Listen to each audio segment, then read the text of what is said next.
towards the top of the league over the past few years in terms of production. Can run the ball, can catch the ball, has been very vocal about wanting to join the Jets and wanting to partner with Aaron Rodgers. So, look, they have the money, more weapons, more depth. Why risk it in these early weeks without Brees? I was initially way back in the day. I was like, I don't know if I get this one. The more we've talked it through, the more I'm like, actually, this makes a ton of sense. What's the Jets thinking on this one?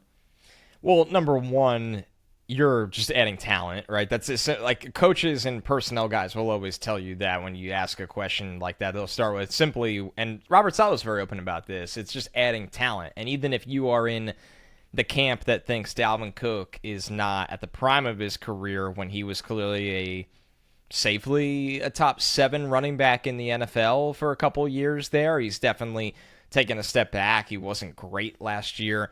But right now, the Jets are not looking for great in the backfield. The Jets believe they already have a great running back that we think will be the player we saw the first half of the season in the second half of this season. And I'm sure Brees Hall internally is sitting there thinking, who's always been great his whole life, right? Like you watch Brees Hall at Iowa State, a gifted special player. You watch Brees Hall his first year in the NFL before he got hurt, a gifted special player, a competitive player. He's all about football. He's all about winning.